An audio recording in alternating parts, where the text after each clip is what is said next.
Good morning, ladies and gentlemen.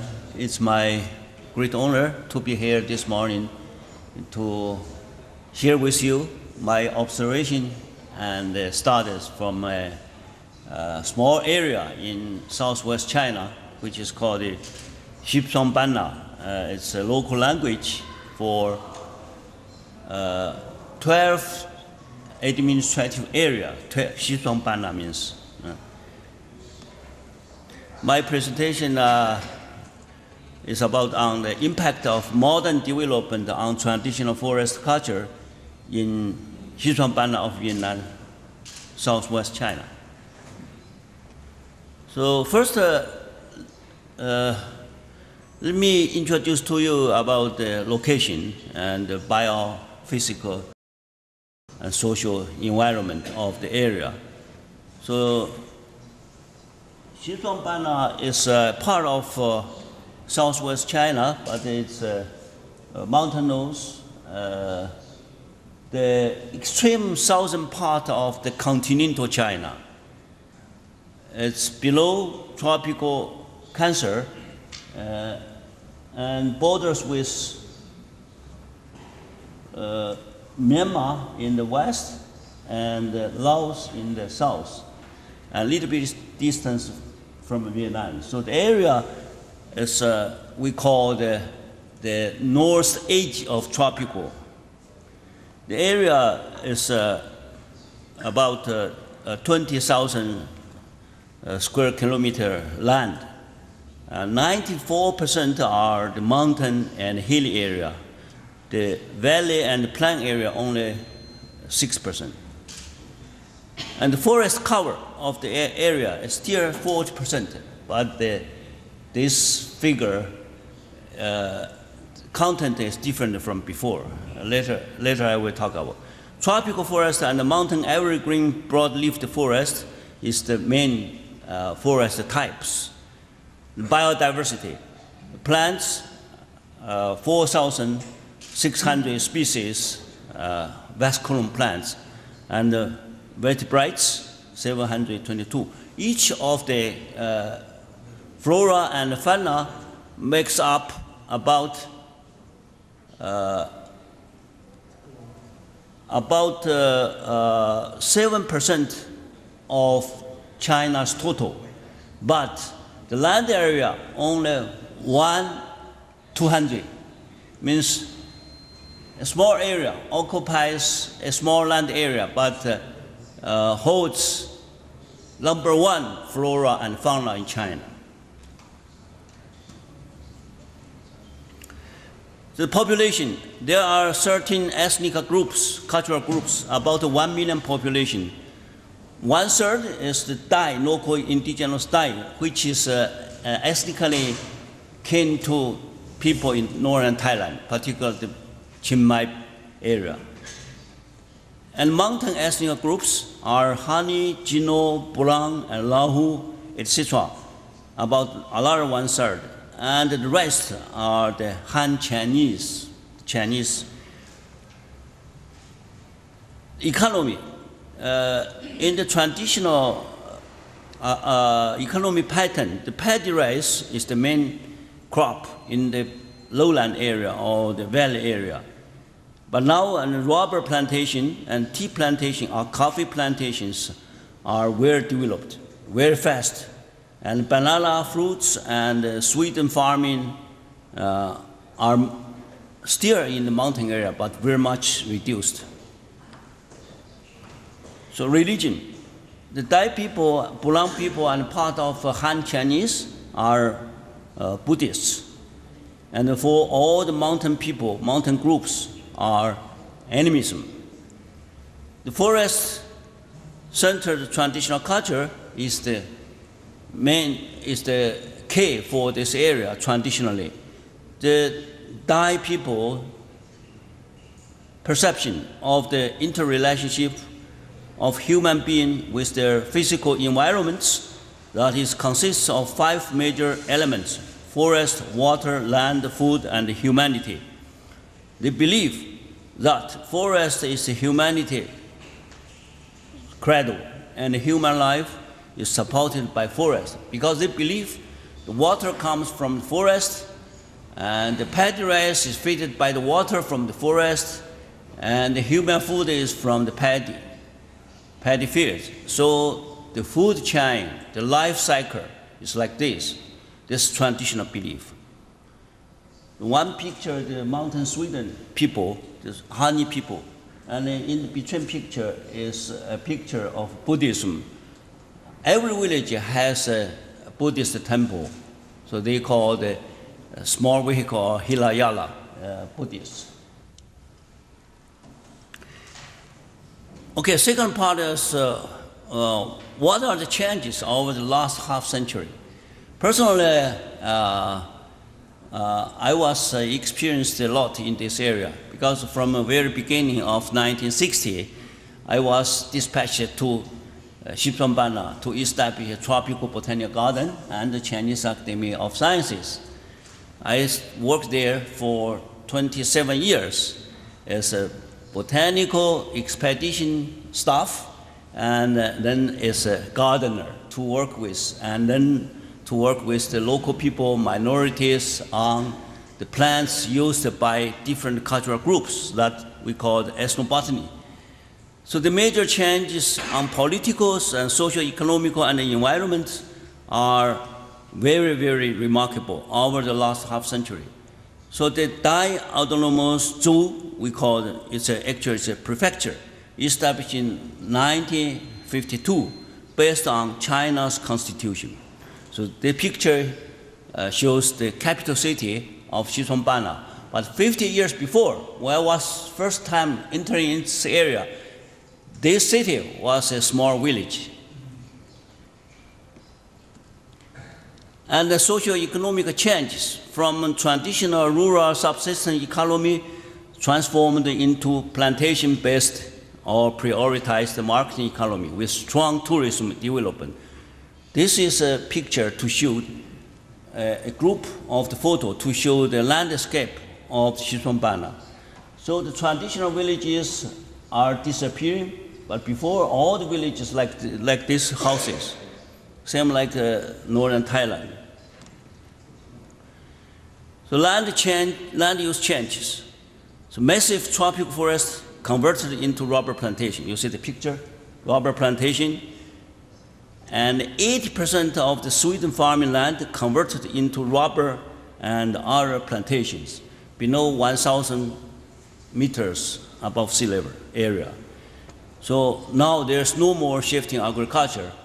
About 20 years before, I was still working with a group called the SUAN, the Southeast Asia University Agro-Ecosystem Network, to start the Sweden farming and biodiversity. But now, the Sweden farming is completely disappeared. You cannot see Sweden farming in this area, replaced by rubber plantations. 40% of the paddy rice farming land replaced by banana and other cash crop plantations like this, even mountain area. Okay, changes of the forest.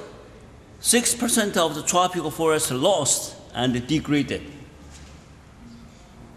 According to airplane photo, in 1952, the forest cover on that area was 65%, but now reduced to 4%. And more important is the structure and the quality of the forest have been much changed. And 90% of tropical rainforest disappeared. So cultivate the fuel wood forest, Cassia siamia, disappeared. No more new cultivation by villagers. This means the people, the local people, the local community, the Dai, particularly the Dai people, they have a very good tradition to plant fuel wood tree. Yesterday, friends from Tanzania talked about bioenergy, biomass energy. And the biomass energy was developed by the traditional society of Xishuangbannan with the tree called Cassia siamia, which is a very good tree species, fast and growing. 5 years after planting, you can first harvesting. And copicin is very much important character.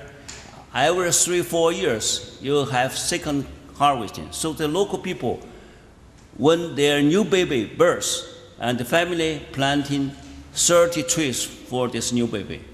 And the next generation can use it continuously. And I have investigated a field plantation 400 years there, but now destroyed. The wood is used for wood carving. The wood carving market is developed there. So no more people are interested to grow firewood. And timber are used very much by the people. Yeah. Forestry protected area established by government since 1958. About 12% of the total land protected with forest. This is a good change. Biodiversity lost. Timber trees, medicinal plants, genetic resources, and wild relatives of crops, particularly important wild relatives of crops like citrus. 6 species of citrus are very related to cultivated citrus, and mango, and lychee, and longlam even, the wild tea, etc. About 100 wild species of crops are still there, but the reduced number of the population, and some are disappearing. A forestation program started with limited scale, less than 1,000 hectares per year. This is very minimum. Policy reform implementation on community forests in 2008 to 2010 resulted in forest landscape change for cash crop plantings in the forest area. But the major issues before, the collective forest, the community forest belongs to the collective, but right now changed to individual family. So the individual family have the right to change the use of the forest land, not cut down the tree, but they can change the use pattern. For instance, they introduce crops to grow under the trees and even replace the trees by the fruit trees and other trees. The meaning of forest by the local government and some people are the trees.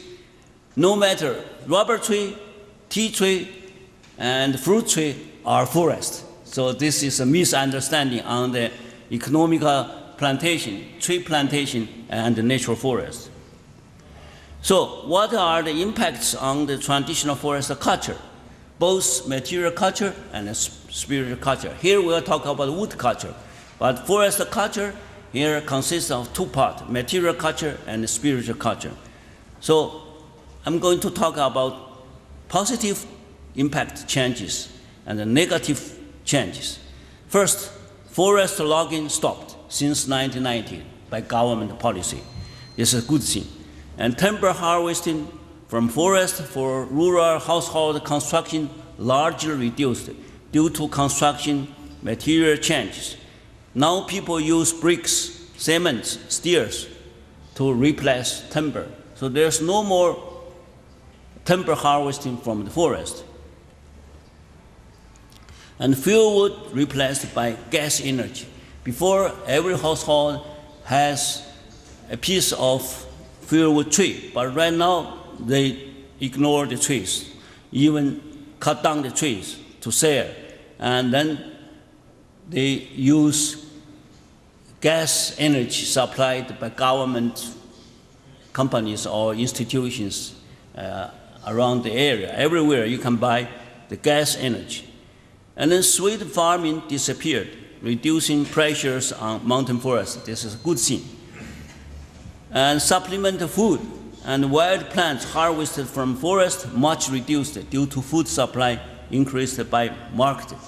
Before my observation, about 30% of supplement about this food of the mountain people are harvested from forest.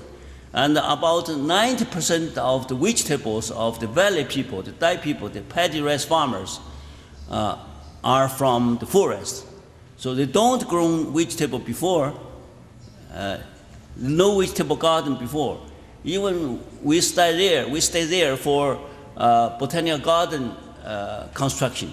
We didn't have vegetable to eat. We just harvest wild vegetables. The wild vegetable, more than 200 species, now disappear.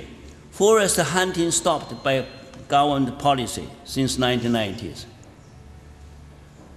So these positive changes, some positive changes also consists of some question positive, I think.